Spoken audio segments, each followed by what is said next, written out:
নমস্কার, আমার ভুরিভোজ চ্যানেলে সকলকে স্বাগত জানাই। Welcome to my channel Bhuribhoj. আমি আজকে বানাবো সবজি দিয়ে ডালিয়ার খিচুড়ি। তার জন্য এখানে 2 কাপের একটু কম ডালিয়া নিয়েছি। ডালিয়াটাকে প্রথমে জলের মধ্যে দিয়ে দিলাম। আর এখানে যে পরিমাণ ডালিয়া নিয়েছি সেই পরিমাণই এখানে মুগ ডাল নেব। যে কোনো খিচুড়িতেই কিন্তু চাল বা ডালিয়া যাই ব্যবহার করুন না কেন, যতটুকু চাল বা ডালিয়া নেবেন ততটুকু ডাল নিতে হবে, তবে কিন্তু খিচুড়ি স্বাদ হয়। ডাল আর চাল বা ডাল আর ডালিয়ার পরিমাণ সমান রাখতে হবে। এখানে সবজির মধ্যে আলু, ফুলকপি, গাজর, টমেটো, সিম, বিনস নিয়েছি আর মটরশুঁটি পরে অ্যাড করব।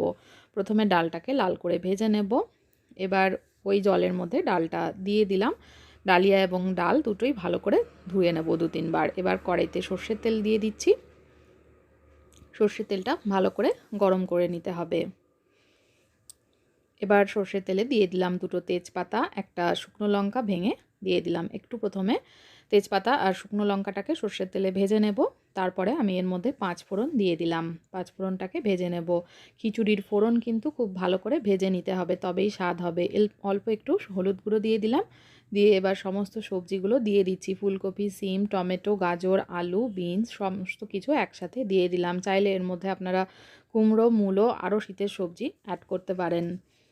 একটু বাঁধাকপি কুচিয়ে দেওয়া যেতে পারে এর মধ্যে। এবার একটু নেড়েচেড়ে নিয়ে এর মধ্যে দিয়ে দিলাম অল্প পরিমাণে একটু নুনটা ভালো করে মিশিয়ে সবজিগুলোকে 2 মিনিট মতন ভেজে নিতে হবে। 2 মিনিট ভাজা হয়ে গেলে এবার এর মধ্যে দিয়ে দেব আদা কাঁচা লঙ্কা বাটা। 2 চামচ আদা কাঁচা লঙ্কা বাটা দিয়ে আদা কাঁচা লঙ্কা বাটাটাকেও সবজির সঙ্গে ভেজে নিতে হবে। এবার আমি এর মধ্যে ছোটো চামচের 1/2 চামচ মতো জিরে গুঁড়ো দিয়ে দিলাম। এবার দিয়ে দেব 1/2 চামচ ধনে গুঁড়ো। অল্প পরিমাণে দিতে হবে, খুব বেশি কিন্তু গুঁড়ো মশলা ব্যবহার করব না। এবার একটু লঙ্কার গুঁড়ো অ্যাড করে দিলাম। ভালো করে মশলাগুলো মিশিয়ে নিচ্ছি। আঁচটা অবশ্যই কমে রাখতে হবে। এবার দিয়ে দিলাম ডালিয়া আর মুগ ডালটা, ভাজা মুগ ডাল আর ডালিয়া, এটা আমি জলে ধুয়ে রেখেছিলাম, জল ঝরিয়ে এবার দিয়ে দিলাম। ভালো করে মিশিয়ে নিচ্ছি। প্রথমে একটু মিশিয়ে নিলাম, এবার বাকি ডালিয়াও দিয়ে এর মধ্যে একইভাবে মিশিয়ে নিতে হবে। এটা কিন্তু ভীষণ হেলদি একটা রেসিপি, খুবই সুস্বাদু, এবং যারা ওয়েট লস করতে চাইছেন তারা আলু ছাড়া রেসিপিটা তৈরি করতে পারেন। ভীষণই ভালো তাদের জন্য, এবং এই রেসিপিটা আপনারা ব্রেকফাস্ট, লাঞ্চ, ডিনার এগুলোতে খেতে পারেন। শীতকালে এরকম একটা খিচুড়ি কিন্তু সকালবেলা 1 বাটি যদি খেয়ে নেন সারা দিন কিন্তু শরীর ঝরঝরে থাকবে। এবার একটু নেড়েচেড়ে ভেজে নিয়ে এবার এর মধ্যে জল দিয়ে দিচ্ছি। যেই কাপের আমি ডালিয়া ডাল নিয়েছিলাম সেই কাপেরই 7-8 কাপ মতন জল আমি এর মধ্যে দিয়ে দেব।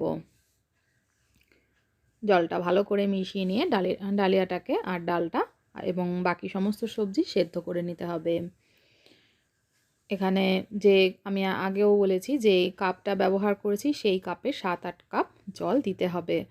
এবার এর মধ্যে দিয়ে দিলাম নারকেল কুচোনো, কিছু নারকেল আমি টুকরো করে কেটে নিয়েছি, সেটা দিয়ে দিলাম মটরশুঁটি।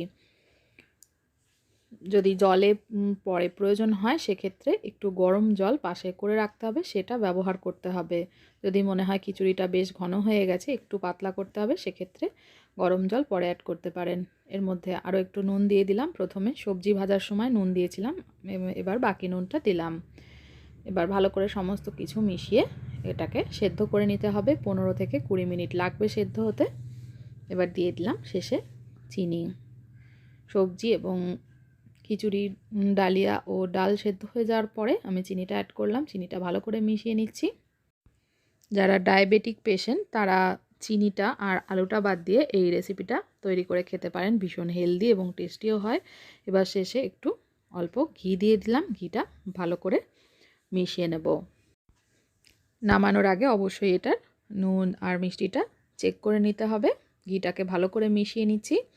কোনো ভাজা বা সাইডের কোনো সাইড ডিশ ছাড়াই এই খিচুড়িটা খাওয়া যাবে, কারণ এর মধ্যে অনেক সবজি রয়েছে, প্রচুর ফাইবার রয়েছে, ভিটামিনস রয়েছে। ভীষণ হেলদি একটা রেসিপি, একদম তৈরি। আর রেসিপিটা ভালো লাগলে রেসিপিতে একটা লাইক দিতে ভুলবেন না। আর যারা আমার চ্যানেলটাকে এখনও সাবস্ক্রাইব করেননি তাদেরকে অনুরোধ করব সাবস্ক্রাইব করে নেওয়ার জন্য। সকলে ভালো থাকবেন, সুস্থ থাকবেন।